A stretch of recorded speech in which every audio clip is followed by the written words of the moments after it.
पूरा लोकल కాంగ్రెస్ ను ఆదుకున్న మహాలక్ష్మి బడ్జెట్ లో మొండి చేయించారు సార్.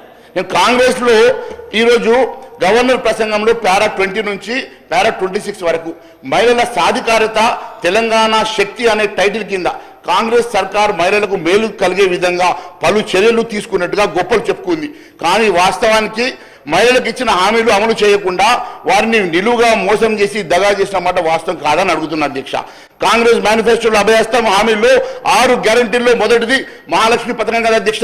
ఇందులోనూ మొదటి హామీ మహిళలకు ప్రతి నెల 2500 రూపాయలు సాయం చేస్తామని చెప్పారు కదా అధ్యక్ష. ఇప్పుడే పక్క రాష్ట్రం సంగతి చెప్పారు అధ్యక్ష.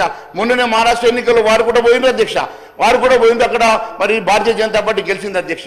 అక్కడ చెప్పినట్టు ఒప్పుకున్నట్టు 2500 రూపాయలు ఇస్తున్నారు కదా అధ్యక్ష. అదే మాదిరిగా మనం ఢిల్లీలో కూడా 2500 మేము మహిళలకు ఇస్తామంటే 2500 ఇస్తున్నాం కదా అధ్యక్ష. మరి మీరు 15 నెలలు అవుతున్నా ఇప్పటి వరకు 2500 ఎందుకోసం ఇస్తలేరు, ఎందుకోసమని మరి కాంగ్రెస్ మహిళలకు మొండి చేయి చూపిస్తా ఉన్నదో మేము అడుగుతా ఉన్నాం అధ్యక్ష. అంతేకాదు అధ్యక్ష, ఇది మరి కాలేజీలకు పూర్తిగా విద్యార్థులకు స్కూటీలు ఇస్తామని చెప్పారు అధ్యక్ష. మరి స్కూటీలు కూడా ఈరోజు స్కూటీలు ఇస్తామని చెప్పిండ్రు.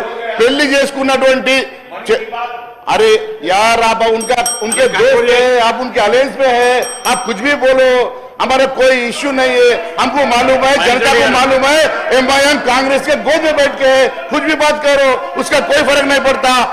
ఈ రోజు అంతేకాదు అధ్యక్ష, నేను ఒకటే అడుగుతా ఉన్నాను అధ్యక్ష, మీరు పెళ్లి చేసుకున్నటువంటి అమ్మాయిలకు తులం బంగారం పెడతామన్నారు అధ్యక్ష. 15 నెలలైనా అధ్యక్ష నాకు ఒక సూట్ కేసు కావాలి అధ్యక్ష. నాకు ఒక సూట్ కేసు కావాలి. వాళ్ళు 15 లక్షల రూపాయలు ఇచ్చారు, నాకు పట్టకపోవడం ఎట్లా తెలుస్తుంది అధ్యక్ష. ఒక సూట్ కేసు కావాలి అధ్యక్ష. 15 లక్షలు ఇచ్చారు వాళ్ళు. 15 లక్షలు ఎట్లా పట్టకపోవాలి అర్థమవుతలేదు అధ్యక్ష. కాబట్టి ఇప్పుడు మాట్లాడుతూ తులం బంగారం గురించి మాట్లాడుతారు. 15 లక్షల రూపాయలు అయితే ఇయ్యాలి కదా అధ్యక్ష. మీకు వచ్చినాయి అధ్యక్ష? ఎవరికైనా వచ్చినాయి? అక్క జిల్లాలో ఎవరికైనా వచ్చినా? అరే మేము ఇలా కేంద్రంలో రైతులకు పెన్షన్ ఇస్తామన్నారు, రైతులకు ఉరి చట్టాలు తీసుకొచ్చారు. ఇలా భారతీయ జనతా పార్టీ సంవత్సరానికి 2 కోట్ల ఉద్యోగాలు ఇస్తానది అధ్యక్ష. వాళ్ళు ఎక్కడ మాట్లాడితే దానికి ఆచరణ? ఇలా ఈ దేశంలో తెలంగాణ రాష్ట్రం నుంచి వచ్చే నిధులను కూడా మళ్ళీ వాపసు ఇచ్చే పరిస్థితి లేదు. తాపకోడు బాత్రూమ్ మీద ఫోటో పెట్టుకుంటారు, రేషన్ షాప్ మీద ఫోటో పెట్టుకుంటారు. ఇవాళ ఒక్కటే అడుగుతున్నాం, ఈ 15 లక్షలు ఎట్లా తీసుకోవాలో కొద్దిగా ఒక సూట్ కేసు చెప్పారు మహేశ్వర రెడ్డి గారితో.